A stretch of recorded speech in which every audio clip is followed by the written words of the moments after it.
کبھی ہم نے اپنے اندر کے مفتی سے پوچھا ہے کہ اس وقت مدینے والے آقا ہم پر راضی ہوں گے یا ناراض ہوں گے؟ ہائے وہ نبی جنہوں نے ہم گنہگاروں کے لیے پتھر کھائے، ہم نادانوں کے لیے پتھر کھائے، جنہی طائف کی گلیوں میں لہو لہان کیا گیا، وہ جن کی راتیں امت کے لیے آنسو بہاتے ہوئے گزری۔ ایک لمحے کے لیے سوچو میرے بھائیوں، کیا ہم مدینے والے آقا کی امیدوں پر پورا اتر رہے ہیں؟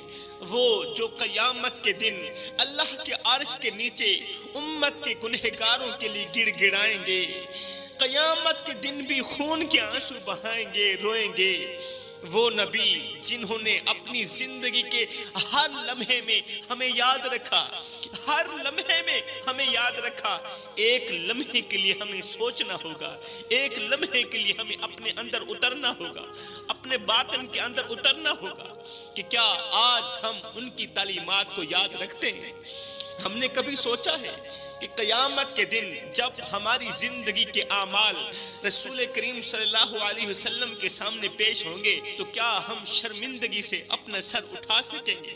کیا ہماری بے نمازی، جھوٹ، غفلت اور دنیا کی محبت اس قابل ہے کہ مدینے والے آقا ہم پر فخر کریں؟ کیا ہمارے اندر اتنی قابلیت ہے، ہمارے اندر دین ہے اتنا کہ مدینے والے آقا ہم پر فخر کریں؟ وہ جنہوں نے اپنی آخری سانس تک کہا تھا میری امت، میری امت، میری امت، اللہ میری امت کو معاف کر دے۔ کیا آج ہم ان کے لیے علل اعلان کہہ سکتے ہیں، علل اعلان یہ جملہ بول سکتے ہیں کہ یا رسول اللہ ہم نے آپ کی امانت کی حفاظت کی؟ کبھی نہیں کہہ سکتے۔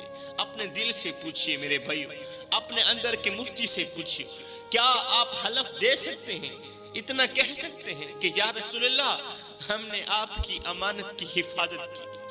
کیا ہم نے رسول کریم صلی اللہ علیہ وسلم کے احسانات کا بدلہ دیا؟ نہیں دیا میرے بھائیو، نہیں دیا۔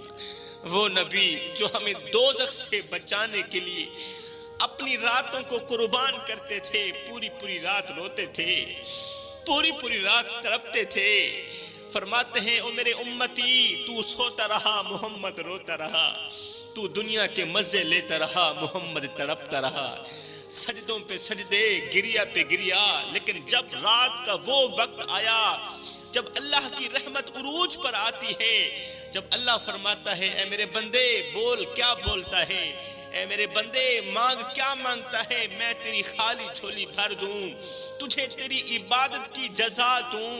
میرے نبی فرماتے ہیں او میرے امتی پوری رات قیام میں نے کیے، پوری رات رکوع میں نے کیے، پوری رات رویا میں، پوری رات تڑپا میں، لیکن اللہ کی طرف سے جب کچھ مانگنے کی باری آئی میں نے اپنی تو بات ہی نہیں کی، اپنا تو ذکر ہی نہیں چھیڑا، اپنے رب سے اگر کچھ مانگتا رہا ہوں تو تیری بخشش کے لیے دعا ہی مانگتا رہا۔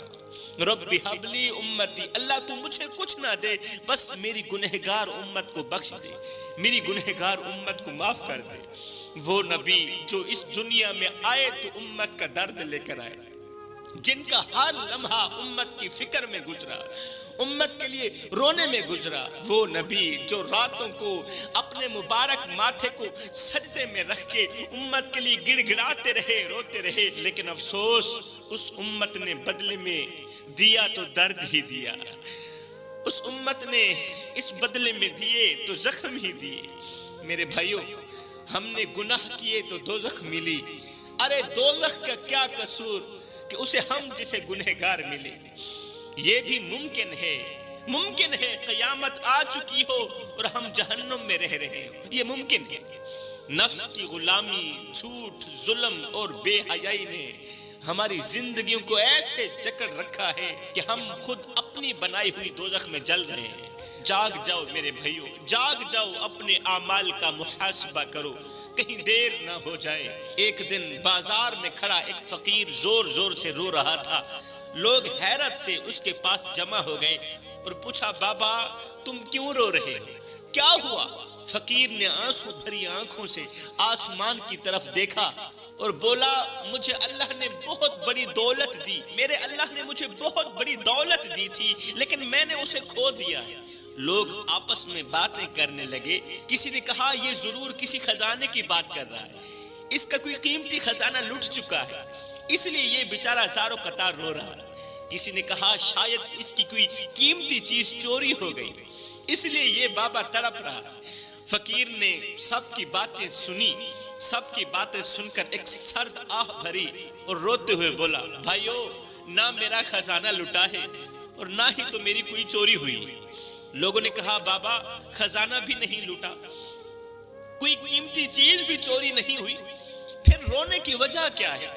فقیر نے کہا لوگو، میں نے تو ایک ایسی چیز کھو دی ہے، ایک ایسی چیز کھو دی ہے جو دنیا جہان کے کل خزانوں سے بھی زیادہ قیمتی ہے۔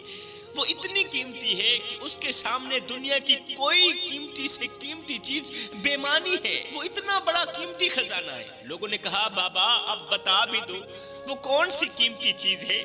بابا جی نے روتے ہوئے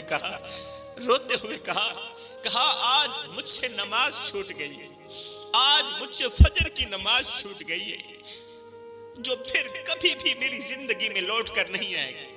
وہ ایک بار چلی گئی ہے، اب چلی گئی ہے، پھر کبھی بھی وہ لوٹ جانے والی نماز میری زندگی میں نہیں آئے گی۔ اب آگے والی نمازیں تو آئیں گی، اگر زندگی کا دھاگا لمبا ہوا تو آگے والی نمازیں تو آئیں گی، لیکن جو نماز چھوٹ گئی ہے وہ کبھی نہیں آئے گی، وہ کبھی نہیں آئے گی۔ بھائیو، میں نے اپنی نماز کھو دی ہے اور اپنے رب کا قرب کھو دیا ہے، اس لیے زاروں قطار رو رہا ہوں، خدارا مجھے رونے دو۔ بابا جی کی یہ باتیں سن کر لوگ خاموش ہو گئے۔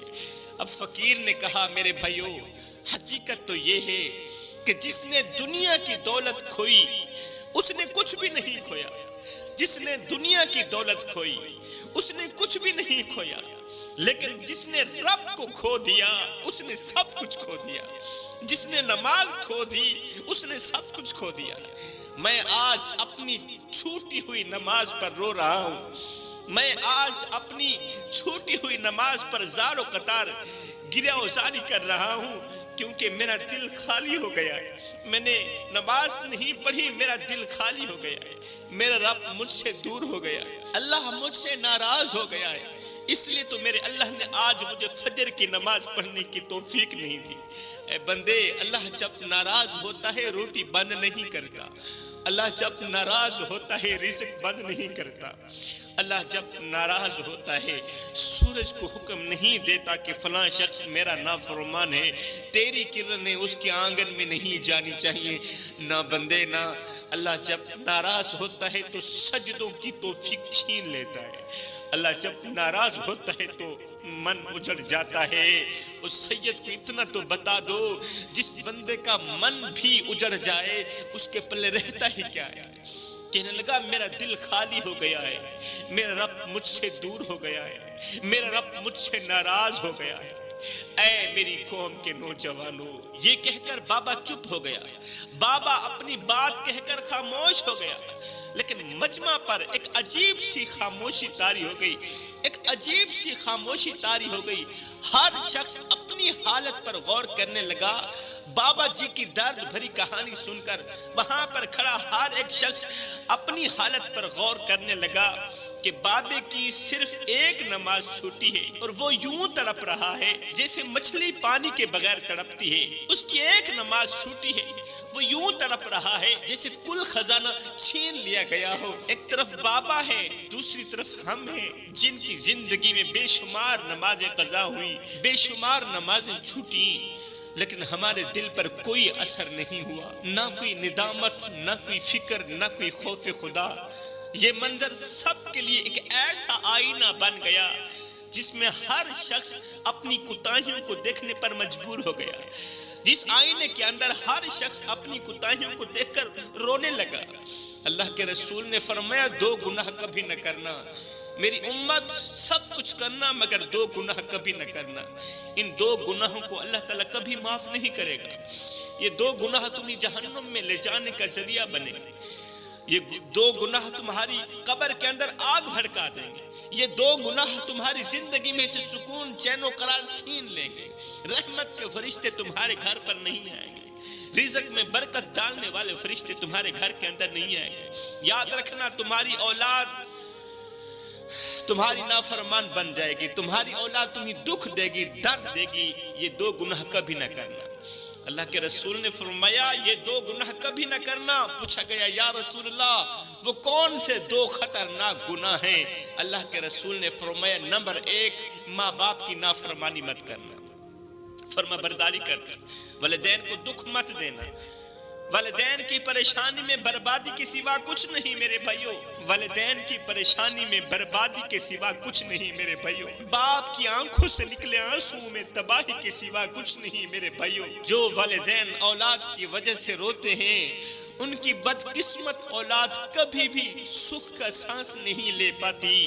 حضرت شیخ سعدی رحمت اللہ تعالی علیہ فرماتے ہیں کسی بستی میں ایک بوڑھا شخص ہر روز ایک درخت کے نیچے بیٹھتا تھا اور وہ ہر وقت آسمان کی طرف دیکھتا رہتا تھا. لوگ اسے پاگل سمجھتے تھے. پاگل سمجھ کر کہتے بابا تم ہر وقت یہاں کیوں بیٹھے رہتے ہو, ہر وقت آسمان کی طرف کیوں دیکھتے رہتے؟ بابا خاموش رہتا لیکن اس کی آنکھوں میں ہمیشہ آنسو ہوتے, اس کی آنکھوں میں ہمیشہ رونا ہوتا. ایک دن ایک بچہ اس کے پاس آیا, پوچھا بابا تم کیوں رو رہے ہو؟ بزرگ نے بچے کی طرف دیکھا اور بولا بیٹا یہ وہ جگہ ہے جہاں میری اولاد کھیلتی تھی.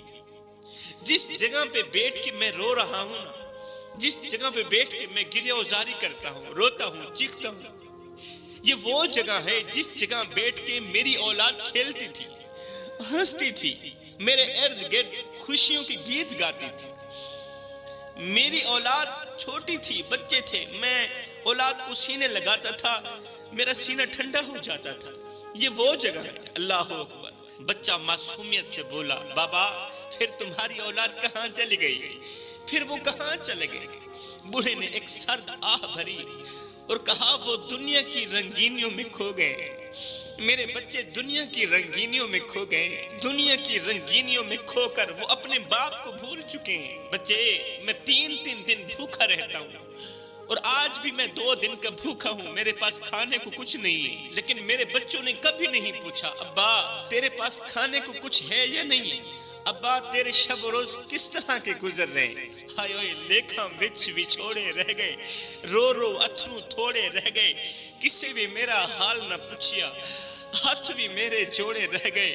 پتر ہن تے آ جا ہن گل چلا کیونکہ زندگی دے دن تھوڑے رہ گئے. خدا را میرے بھائیوں کسی کو اتنا مت ستاؤ, کسی کو اتنا مت رلاؤ کہ وہ اللہ کے سامنے تمہارا نام لے کر رو پڑے. خدا پاک کی عزت کی قسم اگر وہ اللہ کے سامنے تمہارا نام لے کر رو پڑا, اگر تمہارا بوڑھا باپ, اگر تمہاری بوڑھی ماں, اگر تمہارا بڑا بھائی اللہ کے سامنے تمہارا نام لے کر رو پڑا تو یاد رکھنا تمہارے لیے بہت بڑا مسئلہ بن جائے گا. تم بہت بڑی بلا کے منہ میں آ جاؤ گے, تم بہت بڑی مصیبت کے منہ میں آ جاؤ گے. بابا جی کہنے لگے وہ دنیا کی رنگینیوں میں کھو گئے ہیں, اب انہیں اپنا باپ یاد نہیں رہا. بیٹا دنیا کی محبت ایسی چیز ہے جو انسان کو اپنے رب اور اپنے والدین سے دور کر دیتی ہے. اپنے دل کے اندر کبھی بھی دنیا کی محبت مت بٹھانا, کیونکہ یہ دنیا کی محبت ایسی چیز ہے جو انسان کو اپنے رب سے دور کر دیتی ہے, والدین کی محبت سے دور کر دیتی ہے. اگر آج میں رو رہا ہوں تو اس لیے کہ میں نے اپنی اولاد کو دنیا تو دی. بیٹے آج میں اس لیے رو رہا ہوں کہ میں نے اپنی اولاد کو دنیا تو دی ہے لیکن دین نہ دے سکا, دین کی محبت نہ دے سکا. میرے بیٹے خوشحال تو ہیں لیکن ان کے دل دین سے خالی ہیں, ان کے دل دین کی محبت سے خالی ہیں. بڑی معذرت کے ساتھ کہنا پڑ رہا ہے میرے بھائیوں کہ آج کے والدین یہ تو چاہتے ہیں کہ ان کی اولاد ڈاکٹر بنے, آج کے ماں باپ یہ تو چاہتے ہیں کہ ان کی اولاد انجینئر بنے, دنیاوی میدانوں میں کامیابی حاصل کرے, لیکن افسوس یہ نہیں چاہتے کہ ان کی اولاد حافظ قرآن بنے, یہ نہیں چاہتے کہ ان کی اولاد عالم دین بنے. یاد رکھو جب تم اپنی اولاد کو دنیا کی دولت سے مالا مال کرو گے تو تم اولاد کے سامنے ڈر ڈر کے بات کرو گے کہ کہیں اولاد تم سے ناراض نہ ہو جائے. اگر اولاد ناراض ہو گئی تو تمہیں خرچ کون دے گا؟ پھر تمہاری فکر کون کرے گا؟ تمہاری دیکھ بھال کون کرے گا؟ اور اگر اسی اولاد کو تم دیندار بناؤ گے، اسی اولاد کو اگر تم حافظ قرآن بناؤ گے، عالم بعمل بناؤ گے، تو پھر دیکھنا یہی اولاد تمہارے سامنے ڈر ڈر کے بات کرے گی کہ کہیں ہمارے امی ابو ناراض نہ ہو جائے، ہمارے والدین ناراض نہ ہو جائے. اگر یہ ناراض ہو گئے تو اللہ بھی ناراض ہو جائے گا، اس کا رسول بھی ناراض ہو جائے گا. یہی فرق ہے دنیا کی محبت کا اور دین کی محبت کا. یہی فرق ہے دنیا کی محبت اور دین کی محبت میں. دنیا کی محبت خوف میں مبتلا کرتی ہے اور دین کی محبت سکون اور عزت عطا کرتی ہے. اس لیے اپنے بچوں کے لیے ایسی تربیت کا انتخاب کرو میرے بھائیو جو نہ صرف دنیا میں بلکہ آخرت میں بھی تمہارے لیے فخر اور سکون کا باعث بنے. میرے دوستو، کیا تم جانتے ہو آج ہمارا دل کیوں بے سکون ہے؟ ہمارے دل کی دنیا کیوں اجڑی ہوئی ہے؟ ہمارا دل کیوں ویران ہے؟ اس لیے کہ ہم نے وہ چوکھٹ چھوڑ دی جس چوکھٹ پر بے سہاروں کو سہارا ملتا ہے، بے قرار دلوں کو قرار ملتا ہے، جس چوکھٹ پر دل کو سکون نصیب ہوتا ہے. رات کے آخری پہر میں ایک آدمی اپنے عالی شان محل کے بلکونے میں کھڑا آسمان کی طرف دیکھ رہا تھا. ایک امیر آدمی تھا، اپنے عالی شان محل کے بلکونی میں کھڑا آسمان کی طرف دیکھ رہا تھا. اچانک اس نے آسمان کی طرف ہاتھ اٹھا کر کہا، آسمان کی طرف دونوں ہاتھ اٹھائے اور اس نے کہا، یا اللہ، تو نے مجھے سب کچھ دیا پھر بھی میرے دل میں سکون نہیں ہے. تو نے مجھے سب کچھ دیا، دنیا کی ہر ایک نعمت دی، لیکن تو نے مجھے سکون نہیں دیا. عین اسی لمحے امیر کی نظر نیچے گلی میں ایک بوڑھے فقیر پر پڑی. بوڑھے فقیر پر اس کی نظر پڑی جو زمین پر لیٹا ہوا اللہ کا شکر ادا کر رہا تھا. امیر خوبصورت محل کی چھت پر کھڑا ہے اور کہہ رہا ہے، اللہ تو نے سب کچھ دیا مگر مجھے سکون نہیں دیا. عین اسی وقت گلی میں ایک فقیر لیٹا ہوا تھا جو اللہ کا شکر ادا کر رہا تھا. اوپر سے دیکھنے والا امیر حیران رہ گیا، سوچنے پر مجبور ہو گیا کہ یہ شخص جو بھوکا ہے، بے گھر ہے، پھر بھی خوش کیسے ہے، پھر بھی اللہ تعالیٰ کی شکر گزاری کر رہا ہے. فقیر کی خوشی کی وجہ جاننے کے لیے کہ اس کے پاس کچھ بھی نہیں، اس کے پاس نہ بستر ہے نہ کپڑا ہے، زمین پر لیٹا ہوا ہے، پھر بھی اللہ تعالیٰ کی شکر گزاری کر رہا ہے، بس یہی وجہ جاننے کے لیے امیر آدمی نیچے اترا. قریب جا کر فقیر سے پوچھا، بابا تمہارے پاس کچھ نہیں پھر بھی تم اتنے مطمئن کیوں ہو؟ فقیر نے مسکرا کر کہا، کیونکہ میرے پاس وہ دولت ہے جو تیرے پاس نہیں ہے. میں مطمئن اس لیے ہوں اس لیے کہ میرے پاس وہ دولت ہے جو تیرے پاس نہیں. امیر آدمی حیران ہو کر بولا، وہ کون سی دولت ہے جس نے تجھے سکون دے رکھا ہے اور مجھے بے سکون کر دیا ہے؟ وہ کون سی دولت ہے جس نے تجھے سکون دے رکھا ہے اور مجھے سکون سے محروم کر رکھا ہے؟ فقیر نے کہا، وہ دولت ہے اللہ کی رضا، وہ دولت ہے اللہ کی مرضی، وہ دولت ہے اللہ کی رضا پر چلنا. امیر میاں، میں جو کچھ ہوں، جیسا ہوں، پھر بھی سکون میں ہوں.